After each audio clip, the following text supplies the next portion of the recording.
How to create a healthy relationship. In this first lesson, I would like to explore the concept of control. Now, we've already talked about it a few times, but what I want to encourage you to think about is that when you entered into this relationship, you had the vision of you and your partner coming together as healthy people, likely, so that you could move through this life together in the way you were enjoying your relationship at the beginning. What I want you to know is that when sexual addiction is in play, unhealthy sexuality is at the root of your relationship from the beginning, because typically that partner has difficulty moving through the stages of love.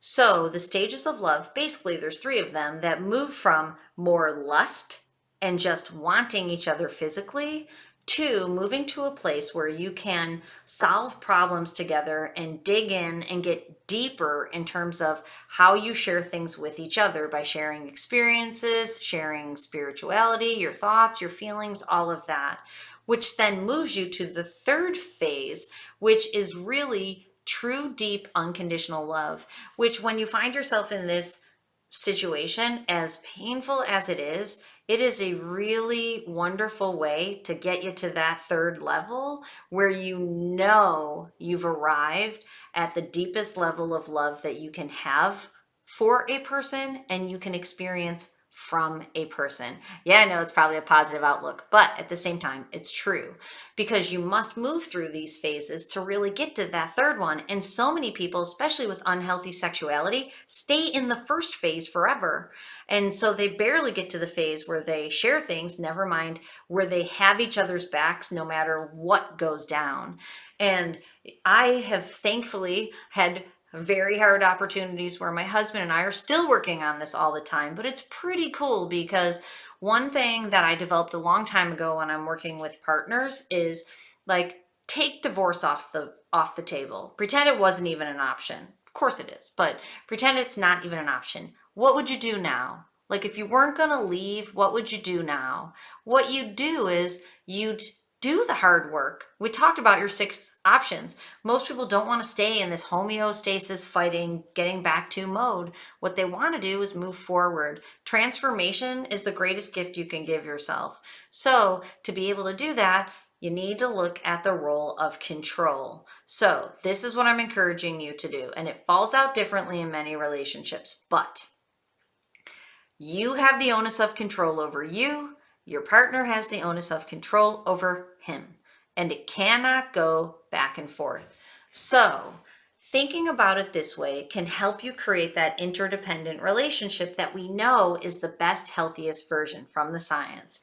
Is that think about if you never did one thing to try to control your partner ever again. And if your partner never did one thing to try to control you, what happens in the dynamics of this type of relationship when sexual addiction's in the mix is that your partner is controlling sexuality, his own, but by default then yours, sometimes yours explicitly. And then you try to get control by the other variables in your life. And we've talked about either codependency, enmeshment, disengagement. So you might control, who, when, what, and where. You might control the kids, control the food, control the finances. You're looking for things to control to make you feel safe. And then he's trying to control his own sexuality. So when you give up the control over him and you just think about how to foster things for yourself for your healing, it creates in you, again, spiking up different thoughts when you might go to act or react in a programmed way. So let's just talk about an example or two. So if you're a person who's constantly leaving a honey-do list, maybe you don't need a honey-do list. And in my house, we have departments, I call them, my husband's and mine. I do all the cooking, he does all of our laundry. Yes, he does. He's fastidious. So it's understood. He's taken that role on by himself, and I've taken the cooking role on because I like to cook. He hates to cook. I abhor laundry, and there's tons of it with 7 people. So it suits us. That's job sharing. That's responsibility. That's not me. Hey, can you do my laundry? And it's not like him. Hey, can you make me some food? So it's really about thinking about, are you trying to control your partner? And many times control seeps in because of fear. So fear is, if I don't make him come home from work, he might be at work watching pornography. So then I check on him. GPS checkers, I think they're the worst things in the world. Yep, you heard it here first. I know you might like them. All of my friends, no, so many of my friends, not all of them, many of my friends, know where their partner is at all times, know where their children are at all times. I had that on. I took it off.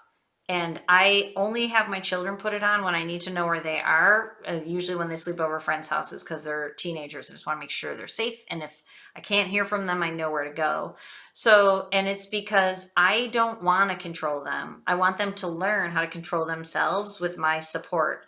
I don't want to control my husband. I want him to learn how to control himself with my support. It's a framework shift. And usually in the dynamic, in sexual addiction relationships, control is thrown off. And again, sometimes you can't see it because you're in it. But when you go to do something in a way that you used to, that's the time to get out your journal and go, oh, I've checked the GPS tracker 5 times. Why? Why are you checking it? And I always ask people, why? So think about it. It's probably to feel in control because you know where he is. That's not the goal of this program. The goal of this program is for you to feel safe not knowing where he is. So he can show up later on and you know that your partner is in integrity and dignity. He's not acting out behind your back. You don't have to check on him. And that when he shows back up, you're going to be strong next to each other and you're going to hang out and be able to share each other's day with each other, and that you have radical honesty and the truth is going to come out. You can trust him no matter where he goes, no matter what he does. And the same thing with control over you. Many people in these dynamics, husbands control all the finances, and that keeps you in a codependent place. And if you're in that place, then there needs to be a discussion on how finances are separated or are doled out. If you don't earn an income and you're a stay-at-home parent, then you need to know that you're going to have X amount of dollars transferred into your account for your use each week. And you need to have control over that, not him controlling finances to keep you where you're at. And my mentor, he tells every single partner to get a job. The number one thing he has a partner do, for the most part, is get a job so that you are in control of your own finances to a certain extent. And honestly, it can put you on purpose if you find a job that you enjoy. I have 5 children, so I get working and raising kids is not an easy thing. But if you're in this position and you don't want to feel like your partner has control over you, that is a really powerful way to break that dynamic of control. So for the sake of this lesson, and so we can move on, I want you to think about how you might be controlling things, how your partner might be controlling things, and new action steps. And again, plant this seed so it can grow over time. Because I know someone told me, actually, I worked with this coach one time. My husband loved this coach. I was not a fan. And I did one session with him, and he basically was very abrasive and kept telling me that I'm a control freak. And I'm like, I totally go with the flow. Like, I'm not a control freak at all. And then, then the next day we're making breakfast for all the kids. And the way my husband's doing everything is driving me nuts. And I'm like, dang, I am a control freak because I don't control anything as long as it's all going the way that I like it. And it goes back to the example I already gave you on, letting your partner, if you ask them to do something and they don't jump up and do it right away, you don't have to control that. You have to, make sure that thing's done if it needs to be done in a timely fashion.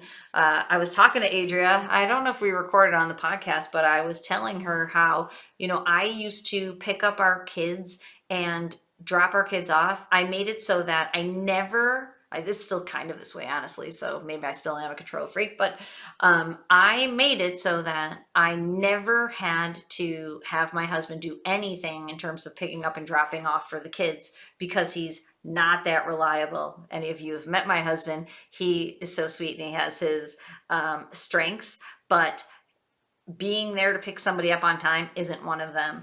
And he has left our children places multiple times, stories for a different day. But so then I realized, like, you know what? That is ridiculous. I can't spread myself super thin. He has to become reliable. That's just the way that it goes. And so that's why he's left the kids multiple times. But then, of course, guess what happened?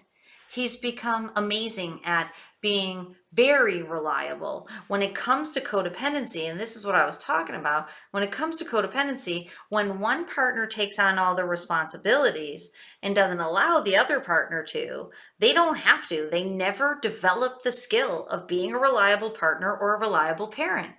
And if addiction's in the mix, it can be difficult for your partner. That's why addiction's got to come out of the mix. But then as your partner heals, they can become that reliable partner for you. They can do the things for you. They can pick the kids up. They can bring home dinner.